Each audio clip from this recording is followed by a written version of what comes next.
Hello नमस्कार जय हिंद। स्वागत है आप सभी का इस वीडियो क्लास में। आज हम लोग बिहार बोर्ड क्लास 10th के मैथ बुक का अध्ययन प्रारंभ करने वाले हैं, जिसमें आज हम लोग पहले चैप्टर का अध्ययन करेंगे जिसका नाम है वास्तविक संख्या। वास्तविक संख्या का अध्ययन हम लोग प्रारंभ करते हैं। इसमें पहले हम लोग कुछ बेसिक जानकारी को समझेंगे, तत्पश्चात प्रश्नावली 1.1 को भी बनाएंगे इसके सभी प्रश्नों का समाधान करते हुए। सो इस वीडियो को काफ़ी ध्यानपूर्वक देखिए और अंत तक वीडियो में बने रहें, क्योंकि इसमें जो भी आज हम लोग जानेंगे वो मैथमेटिक्स के लिहाजा से काफ़ी महत्वपूर्ण है। तो चलिए स्टार्ट करते हैं। वास्तविक संख्या, वास्तविक संख्या जिसे इंग्लिश में रियल नंबर कहते हैं। रियल नंबर, इस वास्तविक संख्या को जानने से पहले हम लोगों को कुछ मुख्य चीज़ें जान लेना आवश्यक होता है। सबसे पहले हम लोग शुरू से ही संख्या के बारे में पढ़ते आ रहे हैं। संख्या और संख्या के प्रकार, इसके बारे में हम लोग पढ़ते आ रहे हैं। तो संख्या मूलतः दो प्रकार के होते हैं। एक होता है आपको वास्तविक संख्या और दूसरा होता है काल्पनिक संख्या। वास्तविक संख्या को इंग्लिश में कहते हैं रियल नंबर। पढ़ते हैं, इसे हम लोगों को आगे पढ़ना है, जो हम लोग बाद में पढ़ेंगे। पहले हम लोग आज वास्तविक संख्या के बारे में जान लेते हैं कि वास्तविक संख्या होता क्या है। तो वास्तविक संख्या में या किसी भी संख्या में सबसे पहले 6 मूल संक्रियाओं को हम लोगों को पढ़ना है, जिसमें आपको आता है संख्या पद्धति। हमने 8वीं क्लास में पढ़ा था परिमेय संख्या, 9th क्लास में पढ़ा है संख्या पद्धति। उसी के तहत आपको आता है संख्या रेखा, नंबर लाइन, प्राकृत संख्या, नेचुरल नंबर, पूर्ण संख्या, होल नंबर, पूर्णांक इंटीजर, भिन्न संख्या, फ्रैक्शनल नंबर, परिमेय संख्या, रेशनल नंबर, अपरिमेय संख्या, इरेशनल नंबर। तो इसके बारे में हम लोग थोड़ा सा जानते हुए चलते हैं। ऐसे हमने 9th क्लास में पढ़ा है, 8वीं में भी पढ़ा है। अगर आपने उस वीडियो को नहीं देखा है तो लिंक मैं दे दूंगा नीचे, आप उसको देख सकते हैं। यह हुआ आपका संख्या रेखा, नंबर लाइन। इसमें शून्य के बाएं तरफ नेगेटिव संख्या होते हैं और शून्य के दाएं तरफ पॉजिटिव संख्या होते हैं। उसके बाद आता है आपको प्राकृतिक संख्या। प्राकृतिक संख्या का परिभाषा आप लोग लिख सकते हैं या एक स्क्रीनशॉट ले सकते हैं। आई होप आपने स्क्रीनशॉट ले लिया होगा। उसके बाद आता है आपका पूर्ण संख्या। पूर्ण संख्या के बारे में इसको डिटेल्स में हम लोग आगे अभी पढ़ेंगे। इसका परिभाषा आप लोग स्क्रीनशॉट ले सकते हैं। पूर्णांक, इसका भी आप लोग एक स्क्रीनशॉट ले सकते हैं। उसके बाद आता है हमारा भिन्न संख्या। उसके बाद आता है हमारा परिमेय संख्या। उसके बाद आता है अपरिमेय संख्या। इन सभी के बारे में हम लोग विस्तृत में थोड़ा यहाँ जानकारी ले लेते हैं कि वास्तव में ये होते क्या हैं। तो वास्तविक संख्या के अंतर्गत आपको आता है 1 नंबर में आपको आएगा प्राकृत संख्या। प्राकृत संख्या, प्राकृत संख्या का मतलब होता है कि 1 से लेकर अनंत तक की सभी संख्याओं को प्राकृत संख्या कहते हैं। 1, 2, 3, 4, 5, 6 आगे बढ़ते अनंत तक आप जा सकते हैं। उन सभी को प्राकृत संख्या कहते हैं। उसके बाद आता है आपका 2 नंबर में पूर्ण संख्या। पूर्ण संख्या, तो ये पूर्ण संख्या जो है यह इसी प्राकृत संख्या में आपका प्राकृत संख्या 1, 2, 3, 4, 5, 6 आगे बढ़ते हुए ये आपका प्राकृत संख्या हो, इसी में सिर्फ शून्य लगा देते हैं तो बन जाता है हमारा पूर्ण संख्या। अब पूर्ण संख्या के बाद आता है आपका पूर्णांक। तो संख्या रेखा पर जितने भी संख्या होते हैं, चाहे वह ऋणात्मक संख्या हो या धनात्मक संख्या हो, शून्य हो, यानी पूर्णांक के अंतर्गत आपको आ जाते हैं प्राकृत संख्या 1, 2, 3, 4, 5, 6, 7 अनंत तक इधर। उसके बाद आपका 0 लगा दिए, पूर्ण संख्या हो गया। उसके बाद भी संख्या होता है, इसके बाद भी संख्या होता है, और वो संख्या क्या होता है तो ऋणात्मक संख्या होती है। जैसे आपका -1, -2, -3, -4, -5, इस प्रकार आगे जहाँ तक आपको आवश्यकता हो, ये सभी पूर्णांक होते हैं। यानी प्राकृतिक संख्या, पूर्ण संख्या और ऋणात्मक संख्याओं का संयोग एक संग्रह पूर्णांक कहलाता है। उसके बाद आता है आपका भिन्न संख्या। वास्तविक संख्या के अंतर्गत ही आता है भिन्न संख्या। भिन्न संख्या को इंग्लिश में कहा जाता है फ्रैक्शनल नंबर, पूर्णांक, जो बाटा के रूप में लिखा जा सके, जिसको हम बाटा के रूप में यानी अंश और हर के रूप में लिख सके, वे सभी भिन्न संख्या कहलाते हैं। जैसे आपको प्राकृतिक संख्या हो गया, बढ़ते जाइए, इसमें शून्य को छोड़कर, सिर्फ शून्य, उसके बट्टा में, उसके हर में शून्य को छोड़कर कोई भी पूर्णांक अगर आ जाता है तो वह भिन्न हो जाएगा। जैसे 1 आ जाएगा, इसमें 1 लगा देंगे, इसमें 2 लगा देंगे, या कोई भी संख्या लगा देंगे तो हो जाएगा। अगर 0 भी है, 0 में भी अगर हम किसी संख्या से भाग कर देते हैं, ऐसे 0 में किसी संख्या से भाग करने पर तो 0 ही होता है, लेकिन उसके बाटा में अगर कोई पूर्णांक लिख देते हैं तो वो भी भिन्न संख्या हो सकता है।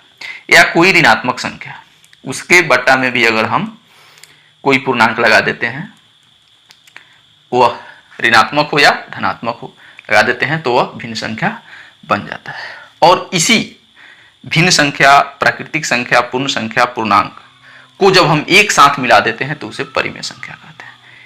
तो आपका परिमेय संख्या इन सभी का मेल संग्रह होता है।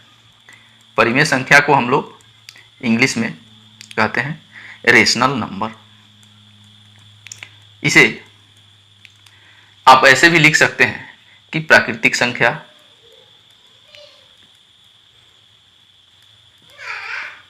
पूर्ण संख्या, 0 मिला दिए पूर्ण संख्या हो गया, ऋणात्मक संख्या, भिन्न संख्या,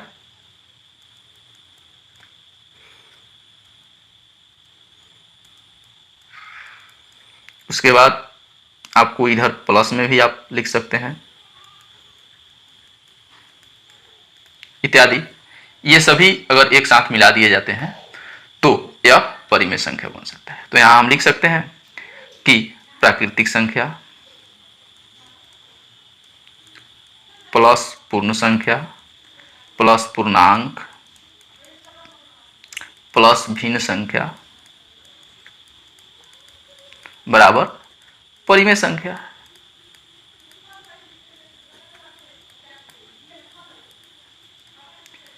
यानी इसका परिभाषा होता है कि वैसी संख्या जिन्हें P बटा Q के रूप में लिखा जा सके पूर्ण संख्या कहलाते हैं।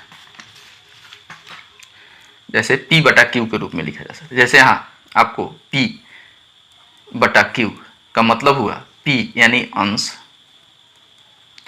Q यानी हर, जो संख्या अंश और हर के रूप में लिखा जा सके, जहां Q जो है 0 के बराबर नहीं होना चाहिए। Q it not equal to 0, Q जो है 0 के बराबर नहीं होना चाहिए। इसे हम अंश और हर के रूप में लिख सकते हैं। जैसे आपको एग्जाम्पल के लिए दे देते हैं 1/2, 5/3, 3/2 या अन्य कोई संख्या जिसको P बटा Q के अंश और हर के रूप में लिखा जा सकता है। और एक कंडीशन यहाँ ये भी आता है कि P और Q का अगर हम HCF करते हैं, P और Q का अगर हम HCF करते हैं तो HCF का मतलब होता है महत्तम समावर्तक। महत्तम समावर्तक हम करते हैं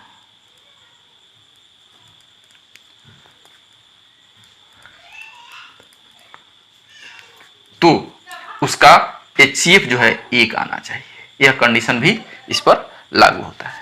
जैसे अगर हम ले लेते हैं यहाँ एक संख्या लेते हैं 2/4, अगर 2/4 हम लेते हैं तो यह संख्या जो है यह तो परिमेय संख्या के रूप में है, लेकिन अगर इसको हम सरल करते हैं तो ही जाकर सही रूप इसका होगा, क्योंकि 2/4 जो है यह एक बहुरूपिया संख्या है। इसको हम सरल करेंगे तो 2 एकम 2, 2 दूना 4 यानी 1/2। तो 1 और 2 का हम HCF करेंगे तो जाके हमारा HCF इसका 1 आ जाएगा। तो यह बहुरूपिया संख्या है। आपका 1/2 पूर्ण रूप से सही परिमेय संख्या है और इसका HCF 1 आ जाएगा। इस प्रकार परिमेय संख्या हो गया। उसके बाद आता है आपको अपरिमेय संख्या।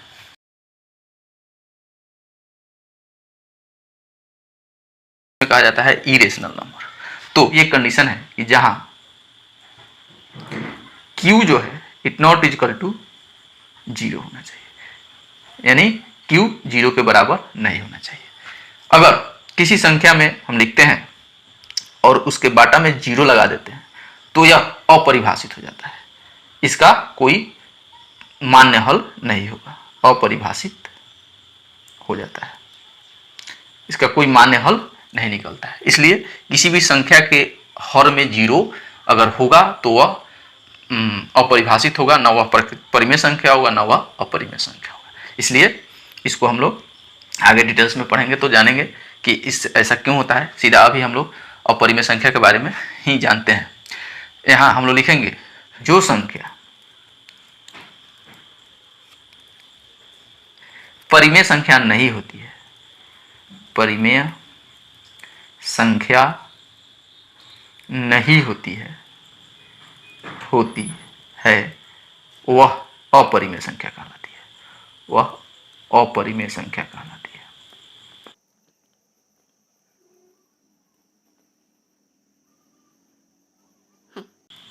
जहां Q it not equal to 0, यहां भी Q 0 नहीं होना चाहिए। यह सावधानी हम लोगों को अवश्य रखना होगा कि Q जो है 0 नहीं होना चाहिए। अपरिमेय संख्या आखिर में होता क्या है, तो यहाँ आपको अपरिमेय संख्या के बारे में हम लिखेंगे वैसे सभी अभाज्य संख्या, जो अभाज्य संख्या का मतलब थोड़ा हम लोग जान लेते हैं कि अभाज्य संख्या होता क्या है। तो अभाज्य संख्या के लिए कहा जाता है कि वे संख्या जिसका गुणनखंड करने पर या तो वह 1 से डिवाइड हो या स्वयं से ही डिवाइड हो। जैसे आपको 2 ले लीजिए, 2 में अगर हम गुणनखंड करते हैं 2 एकम 2, तो इसके सिर्फ 2 गुणनखंड ही होंगे, 2 गुना 1, या 3 के भी सिर्फ 2 गुणनखंड होंगे, 3 गुना 1। लेकिन यहीं अगर हम 4 लेते हैं तो 4 के गुणनखंड 2 से अधिक हो जाएंगे। जैसे 2 से इसको घटाएंगे, 2 दूना 4, फिर इसे में 2 से भाग देंगे, 2 एकम 2, यानी इसके 3 गुणनखंड हो गए। तो यह अभाज्य संख्या नहीं है। तो अभाज्य संख्या के लिए आपको आएगा 2, 3, 5, 7, 11, 13, 17, 19, 23, 29, 31, आपको 37, इस तरह आगे वे सभी संख्या जिसमें 1 से भाग लगे या स्वयं से भाग लगे सभी अभाज्य संख्या होते हैं, संख्या है। तो इन संख्याओं को हम अभाज्य संख्या कहते हैं। अब जो है अपरिमेय संख्या इन्हीं संख्याओं से बनी हुई होती है। जब इन अभाज्य संख्याओं को हम रूट के अंदर लिख देते हैं, जैसे आपको √2, तो √2 का कोई वर्ग नहीं होता। लेकिन वहीं √4 अगर हम लिखते हैं तो √4 का वर्ग हो जाता है। क्या होगा, इसके 2 गुणनखंड है, 2 गुना 2, यानी 2 का स्क्वायर हटा, रूट हट गया, इसका आ गया वर्ग 2, तो इसके वर्ग हो जाएंगे।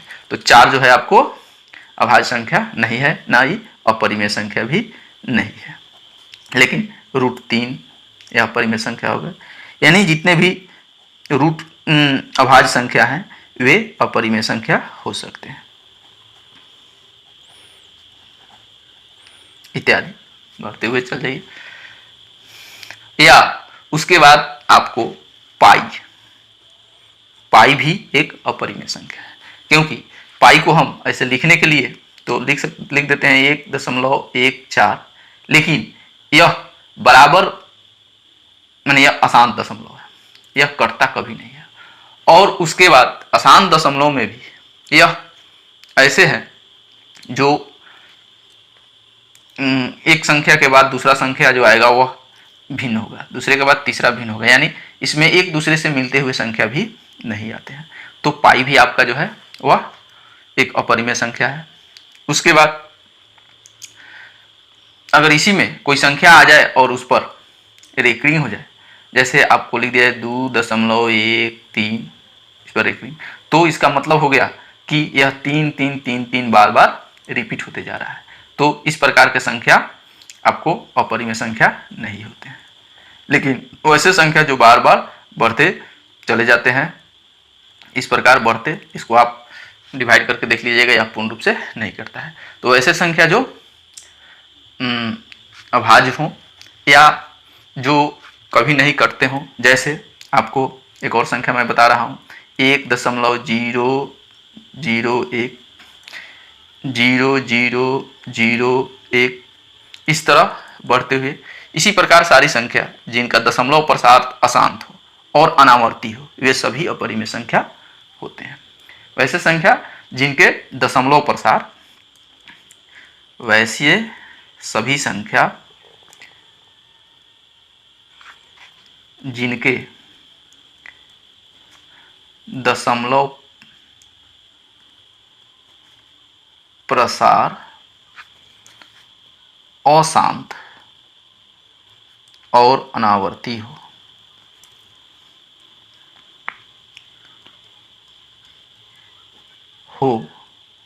वे संख्याएं अपरिमेय संख्या कहलाती है।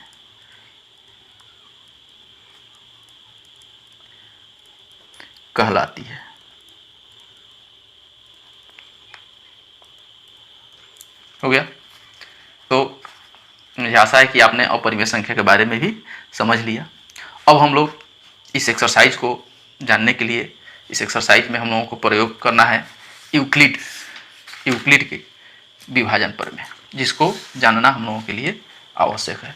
तो हम लोग इस यूक्लिड विभाजन प्रमेय के बारे में थोड़ा समझ लेते हैं कि आखिर यह यूक्लिड विभाजन प्रमेय होता क्या है। यूक्लिड प्रमेय, यह एक यूक्लिड कहते हैं कि अगर हम दो संख्या लेते हैं, अगर लेते हैं हम a b ले लिए, तो a जो है वह b से बड़ा होगा, तो हम उसे लिख सकते हैं a बराबर बी क्यू प्लस आर, जहां आपको r जो है 0 से बड़ा या बराबर हो सकता है, और उससे r से बड़ा आपको b हो सकता है।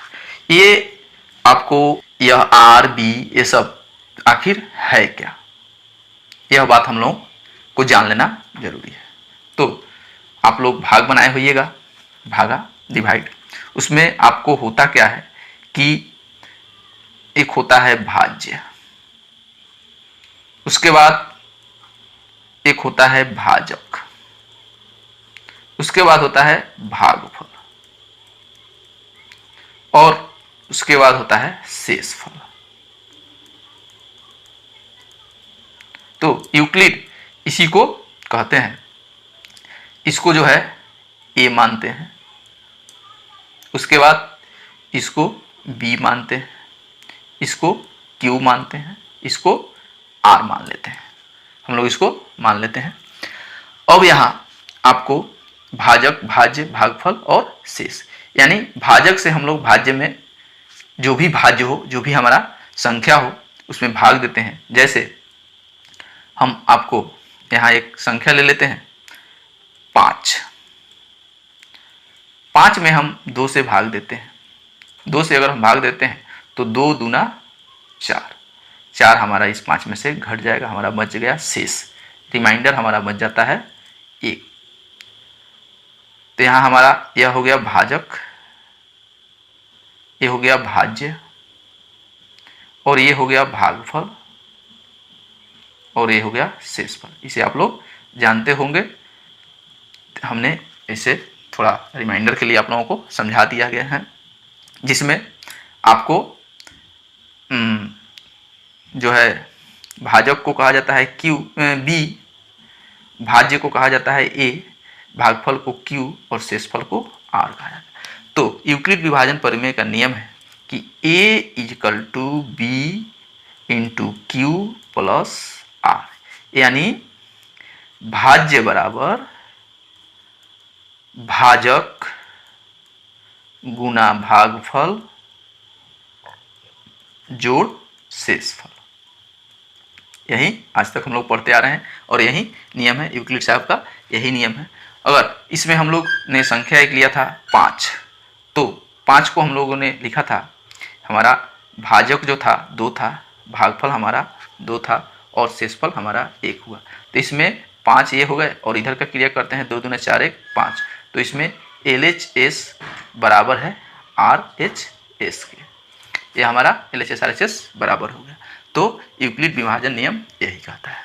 वीडियो को काफ़ी बड़ा नहीं करते हुए हम लोग सीधे प्रश्नावली 1.1 को बनाते हैं। प्रश्नावली 1.1 में आपका प्रश्न है कि निम्नलिखित संख्याओं का HCF ज्ञात करने के लिए यूक्लिड विभाजन एल्गोरिथम का प्रयोग कीजिए।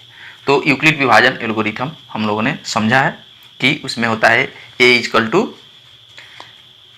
BQ + R। तो हमारा A = BQ + R, यहाँ हम एक लिख देते हैं A = BQ + R, ये हमारा यूक्लिड विभाजन प्रमेय का नियम है। तो यहाँ हम लोग लिखेंगे हल है कि 225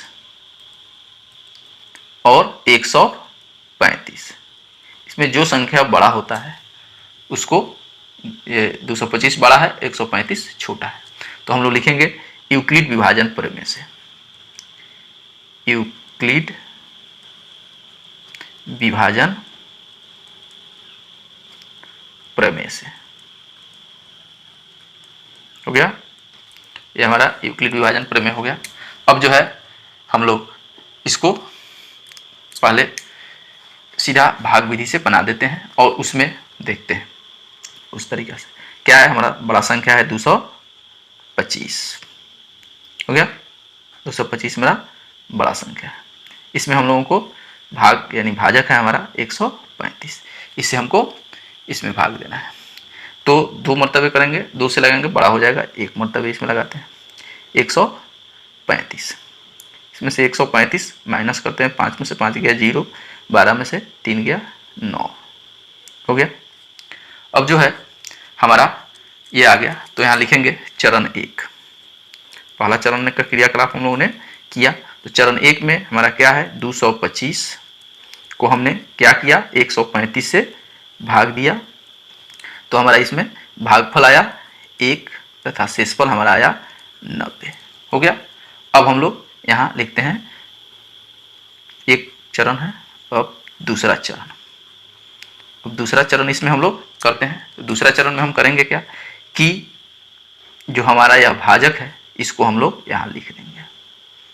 हमारा भाजक कितना है, 135, तो 135 को हम लोगों ने यहाँ लिख दिया।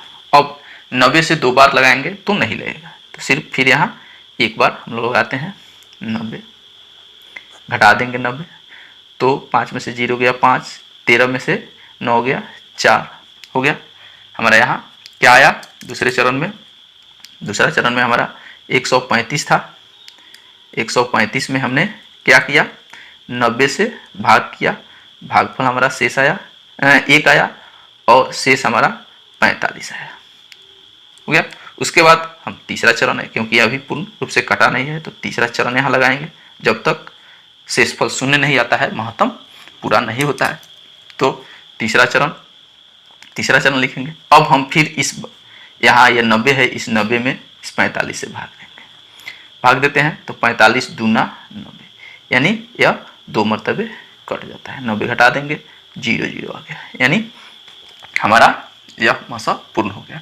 अब तीसरे चरण में हमारा क्या आया, तीसरे चरण में हमारा था 90, इसमें हमने भाग दिया किसी से, 45 से, भागफल हमारा आया 2 और शेष हमारा आया 0, यानी अंतिम बार में जो भाग हम अंतिम समय में जिस चीज से भाग लगाते हैं वह जो है और 0, शेषफल और भाजक शेषफल अगर 0 हो जाता है और भाजक हमारा जो आता है वही हमारा मौसा होता है। तो यहाँ हमारा जो है भाजक हमारा यहाँ 45 है, इसलिए हम लिखेंगे अंतिम शेषफल हमारा क्या आया, 0। अंतिम शेषफल 0 है, वह भाजक हमारा 45 है। अतः HCF बराबर, अतः HCF जो है किस किस चीज़ का हमने किया था, 135 और 225 का HCF बराबर आपको आया 45। यही हमारा आंसर हो गया। इस प्रकार यूक्लिड विभाजन नियम काम करता है। अब नेक्स्ट क्वेश्चन को हम लोग, इसमें 3 क्वेश्चन दिया हुआ है, नेक्स्ट क्वेश्चन को हम लोग बनाते हैं। नेक्स्ट क्वेश्चन है 196 और 38,220।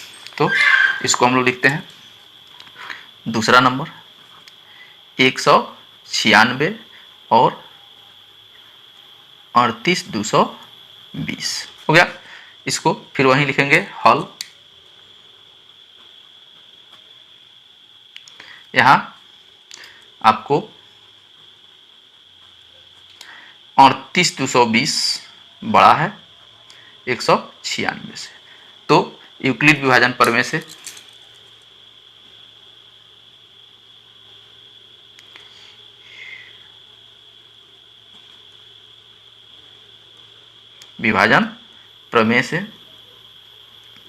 यूक्लिड विभाजन प्रमेय है 38,220 बराबर क्या करना है, इसमें अब हम लोगों को यहाँ डिवाइड करना है। तो यहाँ लिखेंगे चरण, एक चरण हम लोग करते हैं फर्स्ट चरण में, और इसको हम लोग डिवाइड करते हैं। तो यहाँ लिखेंगे 38,220 हो गया। अब इसको हम लोग कटाएंगे 196 से, तो 96 से हम लोग कटाते हैं तो एक मरतबे लगाएंगे 196 और 196 यहाँ हम लोग घटा देते हैं, तो आपको आ जाएगा 186। 6 में से 6 हो गया। उसके बाद हम लोग यहाँ 2 उतारेंगे, 2 उतारते हैं तो 19 है 100, तो इसमें हम लोग लगाएंगे 9 दूना 18, 9 मरतबे लगाते हैं, 9 मरतबे लगाएंगे तो आपका होगा 9 छक 54, 9 9 81, 5 86, उसके बाद 9 एकम 9 8 17, 12 में से 4 गया 8, बच गया आपको 15 में से 6 हो गया 9, और ये आपको कट गया। उसके बाद ऊपर से आता है हमारा 0, इसको हम लोग 5 मरतबे लगाएंगे, 5 छक 30, 5 9 45 या 3 48, 5 एकम 5 4 9, तो हमारा यह फर्स्ट चरण में 0 हो जाता है।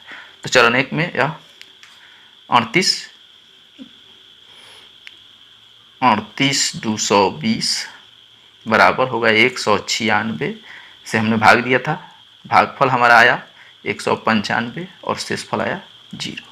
चूंकि शेषफल 0 है, भाजक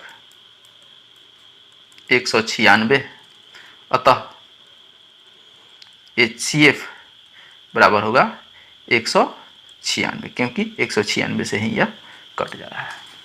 हो गया। अब हम लोग तीसरे प्रश्न को, काफ़ी महत्वपूर्ण प्रश्न है, इसको हम लोग बनाते हैं। तीसरा प्रश्न है कि 867 और 255, 867 और 255 को हल जो है यहाँ आपको दिया हुआ है। 867 बड़ा है 225 से, हो गया। तो लिखेंगे यूक्लिड विभाजन प्रमेय से, यूक्लिड विभाजन प्रमेय से। अब यहाँ यूक्लिड विभाजन प्रमेय करेंगे।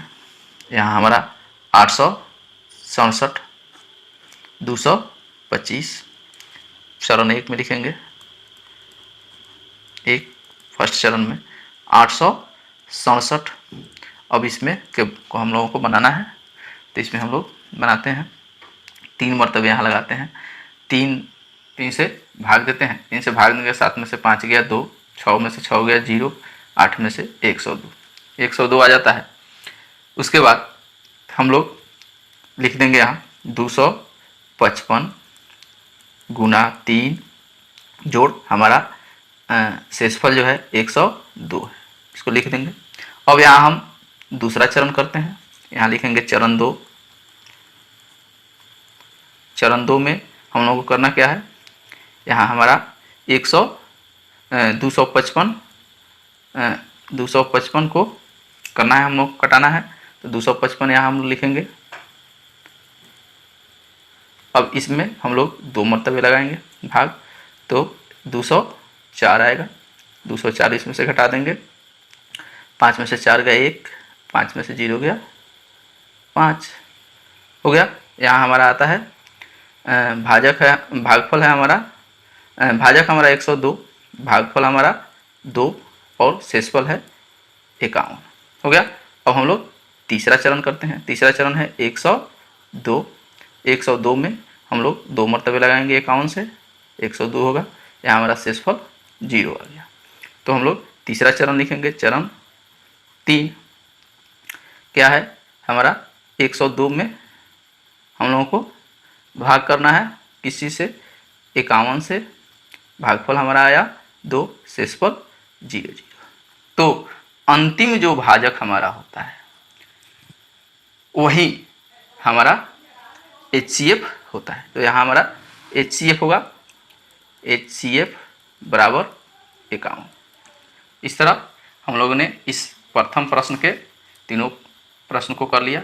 चूँकि वीडियो को काफ़ी लंबा होता जा रहा है, इसलिए हम लोग नेक्स्ट वीडियो में तुरंत इसके जस्ट बाकी आपको ये 4 क्वेश्चन हो गए, 2, 3, 4 और 5, जिसको जो काफ़ी महत्वपूर्ण क्वेश्चन है, इसको हम लोग करेंगे। तो नेक्स्ट वीडियो देखिए। अगर हमारे चैनल पर नए हैं तो चैनल को सब्सक्राइब करें, लाइक करें, अगर वीडियो अच्छा लगता है तो लाइक करें, अपने दोस्तों में शेयर करें, अगर किसी प्रकार की कोई त्रुटि हो तो कमेंट करें।